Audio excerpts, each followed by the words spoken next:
নয়, সর্বশেষ আমরা 5ই আগস্টে দেখিয়ে দিয়েছি আমরা ঘুমন্ত নয়।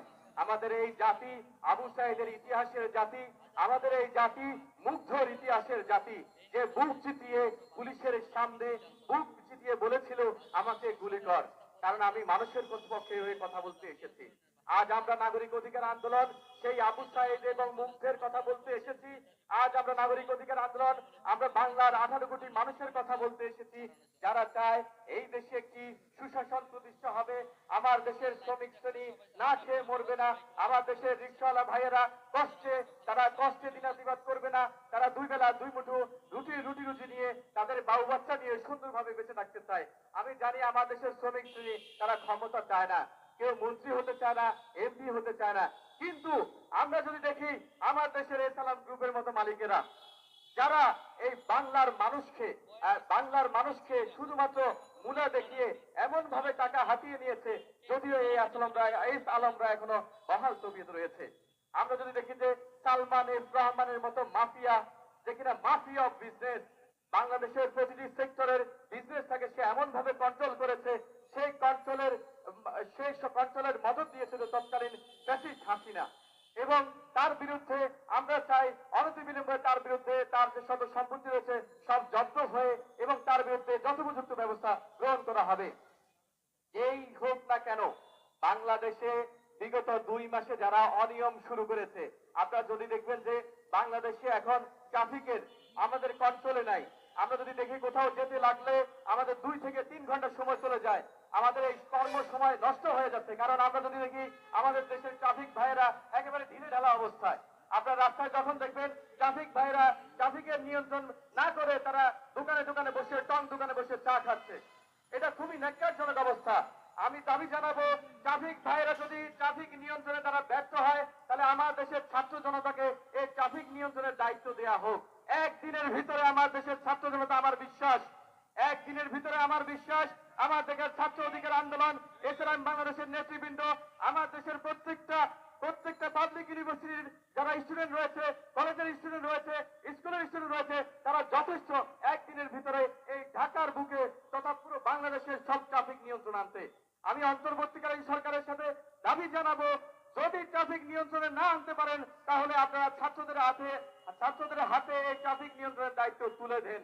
তাদেরকে যারা যে ট্রাফিক পুলিশ অফিসাররা দুর্নীতি করে এই ফ্যাসিস্ট হাসিনাকে প্রমাণ করার জন্য, যে আগেই আমরা ভালো ছিলাম, এই ফ্যাসিস্ট হাসিনাকে প্রমাণ করার জন্য যারা দুর্নীতি করে রাস্তায় ট্রাফিকিং ব্যবস্থাকে একটি অনিয়মের সাম্রাজ্য তৈরি করছেন, তাদেরকে বরখাস্ত করে ছাত্র জনতার হাতে এই ট্রাফিক ব্যবস্থা তুলে ধরে দেন।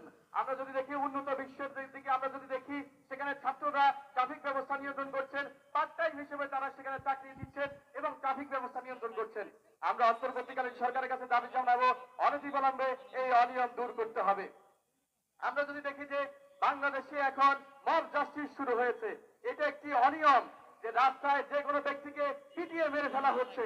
আপনার সে সেফ না, যেখানে যাচ্ছে তাকে যে কোনো ভাবে হোক বিগত সরকারের আওয়ামী সরকারের ব্লেম দিয়ে তাকে মেরে ফেলা হচ্ছে, যদি সে একজন সাধারণ নাগরিক। এই ধরনের মব জাস্টিস, এই ধরনের অনিয়মের আমরা তীব্র প্রতিবাদ জানাই। আমরা যদি দেখি যে মিথ্যা মামলা দেয়া হচ্ছে, বিভিন্ন শ্রেণী পেশার মানুষকে, সাধারণ মানুষকে, ছাত্রদের মিথ্যা মামলা দেওয়া হচ্ছে, এই ধরনের অনিয়ম বন্ধ করতে হবে। পরিশেষে আমি বলতে চাই, ছাত্র জনতার গণ বিপ্লবের মাধ্যমে আমাদের অনেক আকাঙ্ক্ষিত সরকার ডক্টর ইউনূসকে বাংলার 18 কোটি মানুষ ভালোবাসে এবং ভালোবেসে যাবে।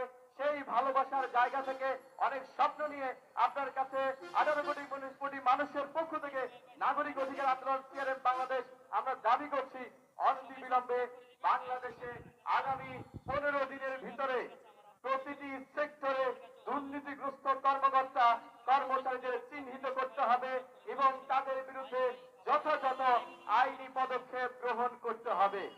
আগামী 15 দিনের ভিতরে বাংলাদেশে এই ফ্যাসিস্ট হাসিনার দোষর যারা এই বাংলার প্রত্যেকটি ওয়ার্ডে প্রত্যেকটি ইউনিয়নে, থানা, উপজেলায়, জেলায় যারা অনিয়ম তৈরি করছে তাদেরকে চিহ্নিত করতে হবে, তাদেরকে আইনের আওতায় নিয়ে আসতে হবে। অনতিবিলম্বে দুদকের নিয়ন্ত্রণ সংস্থা, দুদকের তদন্ত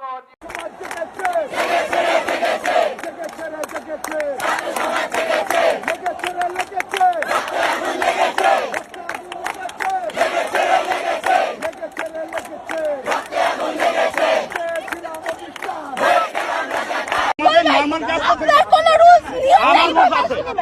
আমার রুলস আমি আছে, উনি সেই কাজ করতে বাধা দিয়েছে, একমাত্র ব্যক্তি উনি।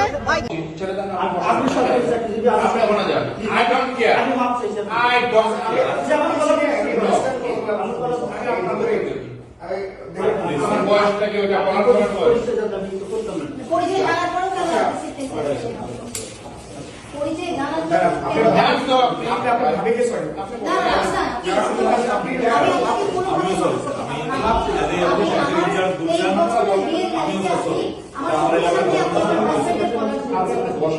আপনি মাপ চান ভুল না আমি আপনি অপরাধ করেছেন আপনার শাস্তি দাও না না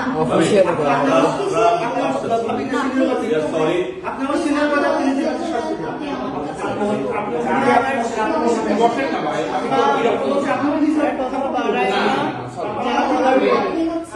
কি মনে করেন যে